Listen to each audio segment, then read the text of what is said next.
terkait zakat yang ini nih selalu menjadi perbincangan dan kadang-kadang menimbulkan perdebatan di akhir Ramadan ya, Ustaz, terkait dengan zakat fitrah. Zakat fitrah ya. Ada yang saklek kalau harus dengan beras. Ya, seperti menyontoh Nabi kan harus dengan makanan pokok gitu kan. Tapi ada juga yang ya nggak apa-apa pakai uang aja. Sama kalau misalnya apakah zakat ini harus pakai amil lewat lembaga atau bisa langsung? Iya, jadi yang pertama diskusi tentang apakah beras atau uang ini sudah lama sekali. Sudah lama, betul. Dan saya lihat umat juga semakin paham dan semakin bijaksana. Iya. Artinya kalaupun ditemukan di beberapa tempat ya atau masjid yang tidak mau menerima uang, ya berarti masih ada tempat lain atau kitalah yang mengalah. Karena sebenarnya ujung-ujungnya sama aja. Uang itu kemungkinan besar juga dibelikan beras. Nah, sehingga yang menjadi titik poinnya adalah bukan di soal beras atau uangnya, tetapi soal kebermanfaatan dan efisiensi.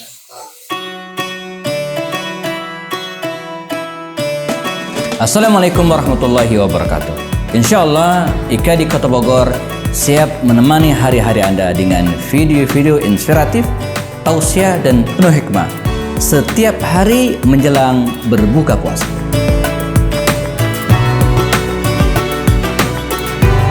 Jangan lupa BPJS, bayar pakai jempol saja. Subscribe, like dan share.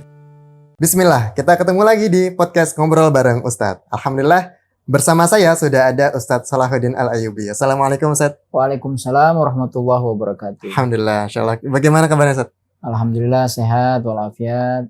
Masya Allah. Sibuk apa nih Ustadz akhir-akhir Ramadan ini kayaknya makin padat ya? Ya, sibuk menyelesaikan tugas-tugas dunia dan akhirat. Masya Allah. Luar biasa, ini kita berburu Lailatul Qadar sambil banyak aktivitas yang cukup padat juga Ustadz ya. PPL apa tuh Ustadz? Para pemburu Lailatul Qadar. Masya Allah, boleh juga tuh. Kayaknya dibikin series. Nah teman-teman nih, Ustadz Salahuddin Al-Ayyubi ini adalah dosen ekonomi syariah ya Ustadz ya? Iya. Nah kebetulan beliau dosen di kampus IPB ya. Institut katanya mantesan banyak yang ke bank ya Ustadz ya? Karena nggak hanya membahas pertanian aja Ustadz ya? Dia Institut Perzakatan Bogor. Ada istilah baru lah. Nah ngomong-ngomong soal zakat ini, nah ini kita perlu kulik kayaknya nih ke Ustadz Salahuddin. Nih banyak orang mungkin yang awam seperti Anda mungkin apa sih bedanya zakat, infak, sedekah dan wakaf mungkin? Mungkin lebih spesifiknya ke zakat. Apa ya bedanya? Ya, secara sederhana memang semua itu masuk dalam kategori infak. Semuanya? Iya, infak itu kan kata kerja. Kata kerja mengeluarkan uang. Ya. Nah, infak itu terbagi dua. Ada yang fi sabilillah, di jalan Allah, dan ada yang bukan di jalan Allah. Oh gitu? Ya, nah yang bukan di jalan Allah nggak usah kita bahas. Nah, yang di jalan Allah ini kemudian terbagi dua. Ini. Ada yang bersifat wajib dan ada yang bersifat sunnah. Zakat itu masuk kategori wajib bagi mereka yang telah memenuhi syarat. Nah, yang sunnah itulah masuk sedekah, wakaf, hadiah, hibah dan seterusnya. Itu di kategori sunnah yang fisabilillah tadi. Ya. Ini baru yang wajib masuknya ke. Sehingga kemudian ada lagi dari aspek soal aturan. Kalau dari aspek aturan zakat itu rigid. Harus ngambil berapa, dari siapa, distribusi kemana, harus jelas itu ya? Jelas. Ada pakemnya. Tapi kalau sedekah nggak segitu. Ya terserah. Bukan juga terserah mau ngambil dari nyolong, enggak. Tapi maksudnya berapa angkanya, berapa nominalnya, mau ngasih siapa, kapan. Nah, di zakat kan ada aturan kapan zakat juga. Itu ya, kapannya juga ya. Jadi kalau boleh disimpulkan, zakat itu lebih lebih banyak aturan yang harus dilewatin. Gitu. Nah, kalau zakat sendiri tuh terbagi dengan berbagai jenis lagi nggak, Ustaz? Ya. Misalnya kan kita mau lebaran nih kan ada zakat fitri. Iya. Terus zakat yang ada lagi misalnya yang 2,5% tuh beda lagi. Baik. Itu gimana, Ustaz? Jadi kalau lihat pendapat Imam Syafi'i dalam satu literatur Beliau memang membagi secara khas. Beliau sebutkan itu zakat itu ada zakat harta dan ada zakat badan. Oh. Zakat badan itu zakat fitrah. Oh, ini maksudnya zakat badan itu zakat fitrah. Zakat badan dan zakat fitrah. Nah, kalau zakat fitrah nampaknya tingkat literasi masyarakat kita Muslim kayaknya udah tinggi semua. Iya. Pasti nggak ada yang nggak ada yang nggak keluar paham, tuh. ya. Paham, ya kan? Bawa beras. Ya, mungkin yang sekarang ada yang lewat uang. Oh iya, benar. Ada yang lagi nggak lewat mana-mana, langsung transfer. Benar. Itu lebih canggih lagi. Gitu. Nah, tapi yang jadi problem itu ternyata banyak yang tingkat literasinya terhadap zakat yang harta. Bicara soal zakat harta, kita bagi dua juga. Ada yang zakat itu yang modelnya memang ada nasnya, ada teksnya, baik dari Quran maupun hadis. Sehingga zakat harta ini. Iya, zakat harta itu, misalnya kayak zakat emas perak. Oh iya. Itu sudah ada teksnya, hadisnya. Kemudian zakat perdagangan, tijarah, itu ada sumbernya dari zaman Rasul. Kemudian ada zakat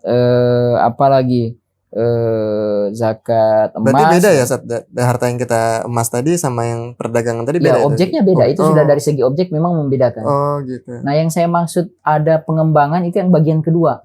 Yang tidak ada di zaman Rasul. Seperti contohnya? Zakat profesi. Oh iya. Zakat saham. Zakat perusahaan. Oh iya. Zakat surat berharga, baik itu deposito, obligasi. Jadi ada zakatnya juga sekarang? Ada. Oh. Kalau ditanya kenapa ada pengembangan begitu? Nah, ini memang perlu kita juga sampaikan kepada masyarakat bahwa semangat atau makosid zakat itu sebenarnya oleh para ulama ingin sebanyak mungkin bisa menarik harta umat itu. Loh kok begitu? Ya karena dengan banyak menarik, secara logik akan banyak yang bisa dibantu. Betul. Sehingga potensi-potensi ijtihad, maksudnya model skema-skema zakat yang tidak ada di zaman lalu, itu bisa saja terus bermunculan. Iya. Dan memang sebenarnya juga tidak bisa ditutup karena pintu ijtihad disepakati oleh ulama-ulama usul fikih nggak pernah tertutup sampai yaumul qiyamah. Iya, karena ijtihad ya. Ijtihad, babul ijtihad. Iya.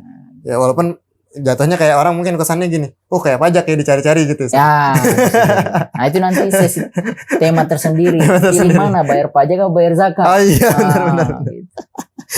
Kita podcast lagi nih. Nah, terkait kayak tadi misalnya zakat yang profesi tadi ya, Iya. Ada tuh teman Ani dulu pernah nanya, dia profesinya tuh sebagai desainer. Nah, desainernya dan dia waktu itu bukan lebih banyak terima project yang ikutnya kontes atau lomba. Lomba. Bagaimana Apakah ada ininya hitungannya? Ada hitungannya. Saya sambil lihat ini ya supaya tidak terlalu bias ya. Iya. Jadi saya agak-agak melihat karena ada kata lomba ya. Iya, lomba. Karena kalau kontes kayak gitu. Kalau konteks lomba kita bisa masukkan dia ke zakat hadiah. Oh, zakat hadiah. Ya kan lomba berarti ada hadiah. Oh, ada juga zakat hadiah ya. Beda kalau tidak ada kata lomba, memang dia profesinya begitu. Itu masuknya beda lagi. Nanti zakat profesi. Oh, profesi. Setiap kali menyelesaikan project dapat sekian. Oh, dari project itu? Dari project, bukan hadiah ya. Nah, maka kita mau bahas yang hadiah dulu nih. Yang hadiah. Kalau yang hadiah itu memang pertama dia tidak punya nisab. Oh, ya, nisab itu ambang batas. Ambang batasnya nggak ada, ya kayak 2,5% itu. Ya, bukan. Yang ambang nisab itu yang kayak 85 gram emas. Oh. Atau kalau yang pertanian itu 653 kilogram gabah setara dengan 512 kilogram beras. Iya. Itu yang namanya nisab. Jadi ambang batas harta yang dianggap layak untuk dizakatkan. Nah, untuk yang hadiah nggak ada nisab. Nggak ada nisabnya. Yang kedua adalah tidak ada haul. Haul itu waktu. Nah, jadi ada yang nunggu setahun, ada yang kayak gini nggak perlu nunggu setahun. Bisa langsung dikeluarkan. Karena dapat langsung. Langsung ditarik aja. Ya, jadi sudah dua ya poinnya. Nggak ada nisab, nggak ada haul. Nah, sekarang baru kita bicara yang ketiga, tarifnya atau kadarnya. Jadi kalau kita bicara zakat itu memang tiga ini nggak bisa dilewatin. Harus tahu nisabnya berapa. haulnya Haulnya. ada apa enggak, Ah, kemudian kadarnya berapa. Kadarnya. Nah, sekarang kita mau bahas itu yang baru kadar. kadarnya. Yang 2,5% itu Yang maksudnya kadar. 2,5%. Oh. Ya, itu contoh saja. Contohnya. Nah, apakah yang zakat hadiah ini 2,5%? Oh. Kita lihat dulu. Ada yang membagi bahwa kalau hadiah itu ya, itu didapatkan tanpa ada usaha sama sekali. Oh gitu. Ya kayak orang misalnya lagi tidur-tidur Tiba-tiba dapat dapat hadiah. Oh. Jadi nggak ada upaya. Oh. Itu kadarnya atau Gede. tarifnya tadi 20%. Oh 20%. Karena Wah, Masya Allah. diasumsikan sama dengan orang nemu harta karun, zakat rikas. Oh gitu. Ada namanya zakat rikas. Oh. Rikas itu ya nemu harta karun. Nemu. Ya di dalam tanah. Oh. Itu 20%. Oh gitu. Karena nggak ada apa-apa, tiba-tiba aja dapat aja. dapat. Berarti kalau dia desainer dia ada usaha dulu, beda lagi. Nah, kita lihat. Kalau dia ada usaha tapi usahanya minim, minim. ya nggak, ya cuma sekedar aja. Nah, dia dikasih tarifnya itu 5 sampai 10%. Oh, 5 sampai 10%. Nah, silakanlah 5, 6, 7, 8, 9, 10. Nah, kalau ternyata hadiah dia itu berbasis kinerja, kayak kalau boleh kasih contoh yang agak mirip misalnya bonus akhir tahun, kan hadiah juga. Hadiah. Tapi bonus akhir tahun itu kan nggak muncul begitu saja, kan dilihat dari kinerja. Kinerja, betul. Pencapaian target. Betul. Berarti dia kerja kan? Betul. Nah, maka disitulah dia tidak lagi 20, tidak 5-10, antara 5 sampai 10, tapi 2,5%. Oh, jatuhnya. Jadi 2,5 itu kadar terendah. Kadar terendah untuk zakat. Iya, di mana-mana zakat tidak ada lagi di bawah itu. Oh, nggak di bawah itu, nggak sudah bisa. nggak ada. Itu kadar terendah ya. Ya. Berarti sebenarnya bisa lebih ya. Apanya? Bisa lebih dari 2,5% sebenarnya. Bisa 10 sampai 20% kayak tadi ya. Yang tadi kalau dia ada usaha minim, tapi minim 5 sampai 10. Iya. Kalau dia nggak ada usaha sama sekali 20. Gitu. Oh gitu. Anda baru paham nih. Jadi ternyata itu 2,5 itu batas minimal ya. Iya. Kalau mau secara umum memang zakat emas 2,5, zakat dagang perdagangan 2,5. Oh, zakat emas iya, zakat hadiah tadi yang 3 macam. 3 macam. Yang menarik sebenarnya zakat pertanian. Oh gitu. Ini kita agak mulai geser masuk nih. Masuk nih. Zakat pertanian itu gede.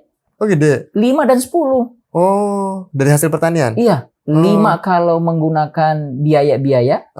Jadi biaya operasional itu kayak irigasi pengairannya, mungkin juga ditambah dengan bibitnya, mungkin ditambah dengan upah tenaga kerja, itu dianggap sebagai biaya operasional. Nah, kalau dia menggunakan semua itu cuma dizakatin 5%. 5% dari total berarti? Total kotor. Iya. Setelah karena dia ada keluar. Iya, karena ada biaya-biaya. Kemudian kalau dia nggak pakai biaya, artinya tak ada hujan, tanam pergi. Itu 10%. Oh, 10%. Nah, kenapa saya bilang pertanian itu gede? Itu menarik karena seolah-olah sebenarnya kayak isyarat ya daripada Allah Subhanahu wa taala. Harusnya yang jadi orang kaya di negeri ini harusnya itu petani. Petani, betul. Karena pajak zakatnya gede. Betul. Kalau yang lain-lain itu cuma 2,5. Betul. Nah, kalau misalnya tambang gimana saat itu? Masuknya zakat apa? Ya. Kalau zakat tambang itu saya agak-agak ini ya, tapi kira-kira dia akan masuk di area zakat dagang ya. Zakat dagang ya. Karena sebenarnya kalau kita lihat fakta hari ini bisnis pertambangan itu ada banyak aspek termasuk aspek modal. Ya, dia nggak hanya barang ibaratnya nemuin gini nih. Bukan, dia nggak begitu. Ada risetnya kan. Dia kan ada riset dulu. Betul, nyari ada dulu gitu ya. Pegawai yang harus dia bayar. Benar. Ada izin-izin yang harus dia lewatin. Benar. Nah, itulah yang membedakan ciri karakter dari zakat perdagangan itu adalah dia bisa dikurangi dari biaya-biaya operasional. Karena kalau tidak begitu, dia akan sama persis seperti zakat emas. Nisabnya 85 sama. Haulnya 1 tahun juga sama. Oh, kalau kayak gitu haulnya setahun kalau perdagangan. Iya, setelah dimiliki. Setelah sampai nisab 1 tahun berikutnya. Kemudian kadarnya juga sama. Nah, kalau begitu bedanya apa? Ternyata bedanya adalah satu, yaitu bahwa akan ada pemotongan dari aspek operasional. Bayar pegawai, bayar kerusakan ini dan itu. Gitu. Itu tetap dihitungnya dari omset kotor? Atau dari bersih penghasilan dia bersih? Penghasilan bersih. Penghasilan bersih baru kotor. Penghasilan kotor. Iya, penghasilan kotor. Berarti omset transaksinya dengan misalnya pertambangan proyeknya dengan Penghasilan pemerintah, kotor nanti dipotong dengan biaya-biaya. potong dengan biaya-biaya, baru dihitung 2,5% 2,5%. dari setelah dipotong biaya-biaya atau Iya. masih utuh Enggak, setelah dipotong setelah dipotong. biaya-biaya. Oh gitu. Berarti lebih Setelah dipotong biaya-biaya itu kan berarti harus dicek ulang. Dicek Nisab apa enggak? oh Itu kan intinya kenapa harus dipotong? ah. Kenapa harus diperhatikan di situ? Karena ingin tahu setelah dipotong nyampe nisab apa enggak. Oh iya, jangan-jangan udah dipotong-potong. Sudah dipotong-potong jatuh udah miskin. jatuh miskin. Nah, gitu. Pengusaha baru ini gitu kan. Nah, Nggak tahu hitungan. Oh jadi berarti intinya dari situ kita bisa melihat ya Ustaz, bahwa zakat ini intinya untuk kebaikan ya. Berarti kalau misalnya orangnya itu tidak memenuhi syarat kan juga nggak bisa diambil dong. Beda sama pajak ya. oh Sebenarnya iya. kalau pajak kan lu mau kasarnya lu mau untung nggak untung ya tetap bayar pajak lah segini. Ya, memang Gitu. kita kalau lihat sekarang Ah. yang kelihatannya powerful itu ya pajak. Pajak benar. Karena kayak dipaksa gitu. Ya, padahal ini mungkin agak sedikit sensitif ya. Iya iya iya. Coba nih kalau saya tanya sebagai orang Islam, Heeh. pilih bayar pajak apa pilih bayar zakat? Zakat lah. Ustaz. Nah, pasti semua rata-rata ditanya akan jawab begitu. Iya. Apalagi ditambah dengan misalnya diskusi bahwa pajak itu sebenarnya tidak ada di zaman Rasul. Walaupun nanti di era-era berikutnya pajak itu dibolehkan dalam tanda petik. Ya, Ketika di misalnya era- pemasukan sudah minim banget. Minim banget ya Ustaz. Sangat-sangat sedikit. Iya iya. Tapi kalau karena karena memang sahabat dalam- itu udah ada ya. ya karena yang dalam Islam tidak mengenal konsep pajak. Yang dikenal adalah zakat. Zakat. Uh-uh. Nah, kembali ke situ yang saya bilang sensitif tadi. Kalau kita ditanya, pasti kita akan bilang saya lebih memilih zakat. Iya. Persoalannya kita ini bukan negara Islam. Betul, Kita ini negara kesatuan Republik Indonesia. NKRI. Selain kita tunduk kepada aturan Negara. ya kita juga harus tunduk sebagai dalam warga konteks kita negara. sebagai warga negara. Betul. Nah, bicara kewarganegaraan kita punya kewajiban pajak. Betul.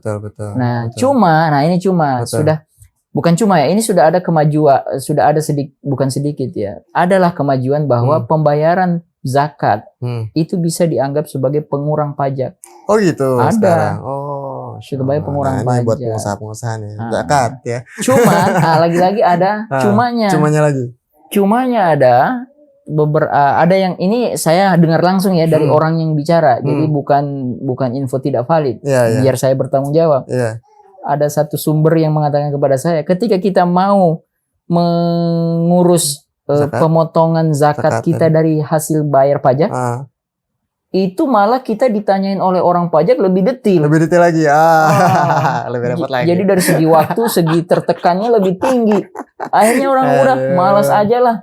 Aduh. Jadi maksud saya sebenarnya ingin menyampaikan konsep ini bahwa benar. harusnya kalau ditanya bagaimana kedepannya nanti zakat versus pajak, saya kira kalaupun tidak bisa disuruh pilih salah satu, ya kita gabung, tapi dengan penggabungan yang dari hari ke hari itu semakin sama-sama saling menguntungkan lah. Ya betul. Makanya orang tuh kalau bayar pajak biasanya ada konsultan pajak ya. Kalau untuk bayar zakat ada konsultannya juga Ustaz?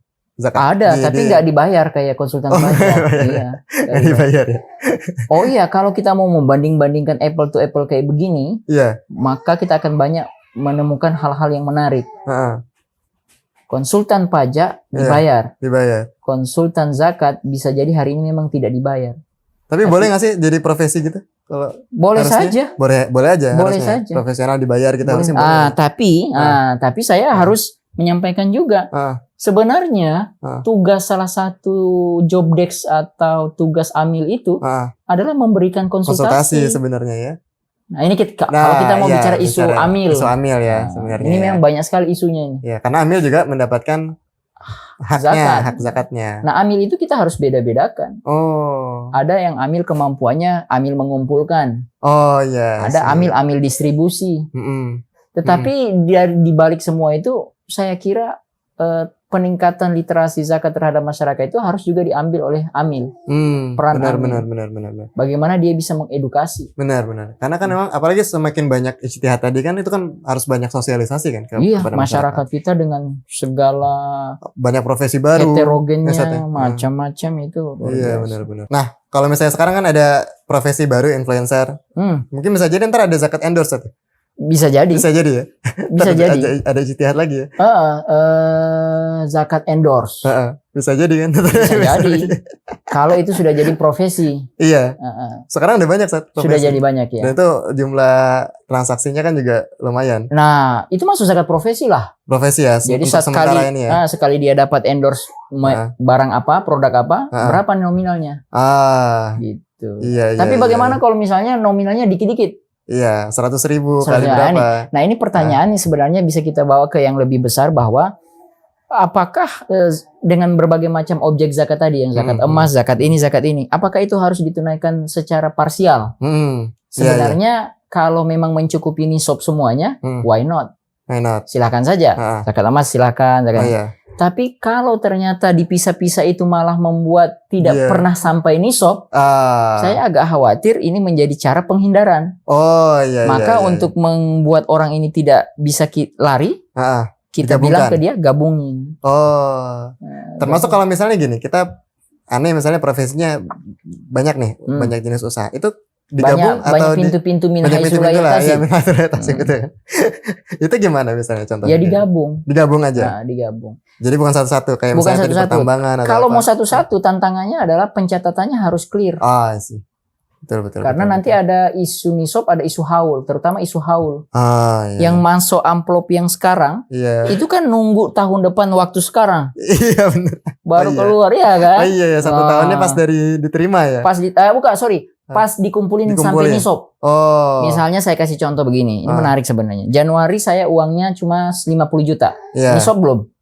Belum dong, kan 85 juta. 85 sekarang. Kemudian Agustus uang saya jadi 100 juta. Sampai nisab nggak? Sampai. Di Agustus itu sebenarnya hitungannya baru masuk nisab. Kalau mau bayar zakat setahun ke depan. Berarti Agustus tahun depan. Sementara Ramadan itu di bulan Desember, katakanlah begitu. Berarti saya nggak bayar dong uang yang keluar zakat ini. Iya. Saya harus tunggu. Kapan? Tahun depan. Kalau innalillahi wa inna ilaihi raji'un.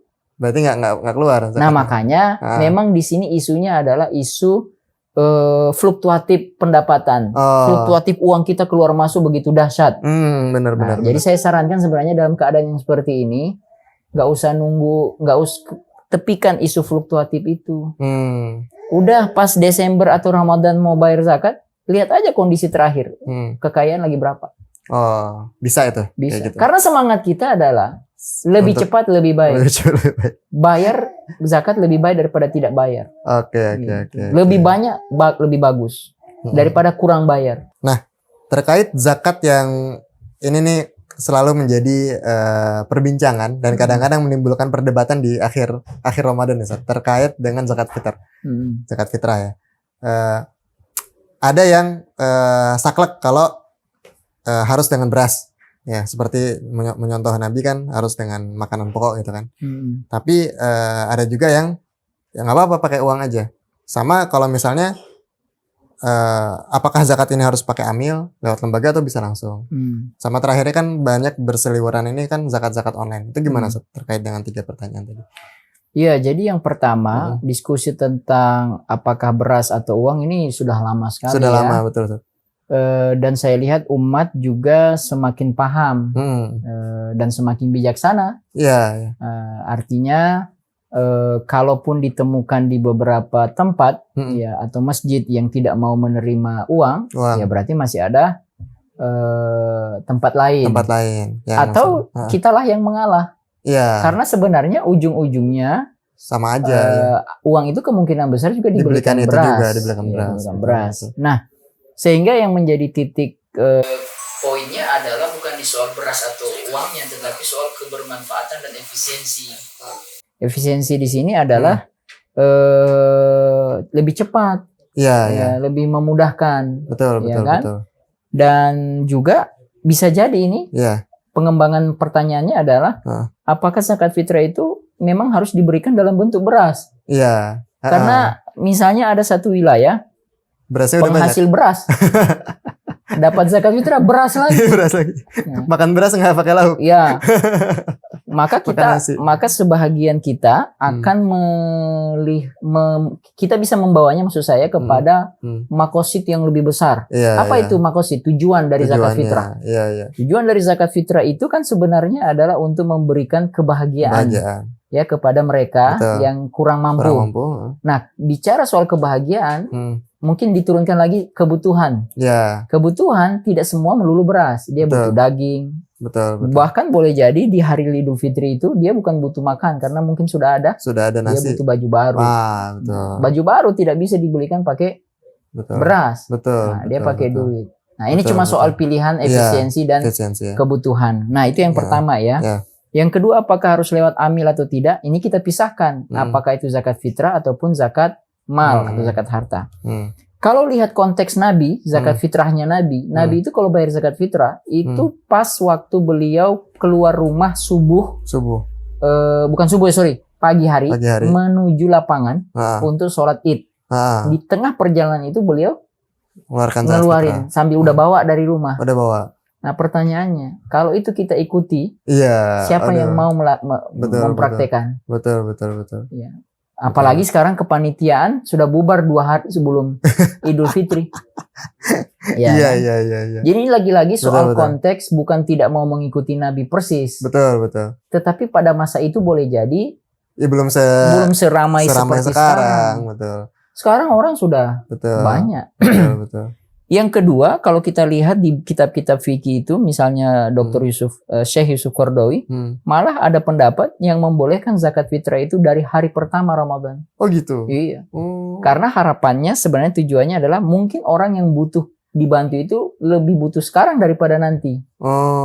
Gitu ya. Nah, jadi ini soal kecepatan membayar zakat fitrah.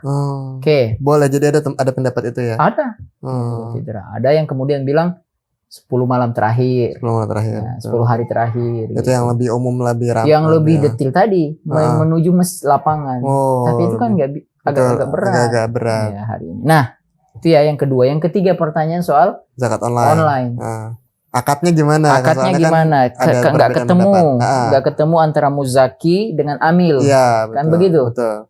Nah ini kalau kita coba jawab dengan misalnya mengkiaskan kepada jual beli online yang hari ini, semua orang juga sudah menerima. Betul. Kan nggak ada ya pendapat yang mengharamkan jual beli online. Benar. Nah itu kan punya kesamaan dia. Betul.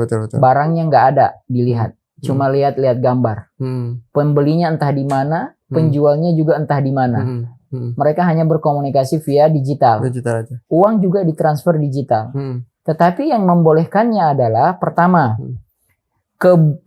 perwujudan barang itu oleh sebagian ulama, terutama ulama-ulama mazhab Hanafiyah, itu menganggap gambar yang ada ataupun apapun pengganti dari benda asli itu dianggap cukup untuk mewakili. Dan itu sebenarnya bisa diterima. Orang jualan mobil, coba nawarin mobil ke kantor-kantor. Apa dia bawa mobilnya? Enggak. Yang kita pesen kan masih dibikin. Malah inden dulu kadang-kadang. Pending Inden. Di inden dulu. Jadi benda itu tidak mesti harus wujud secara fisikly.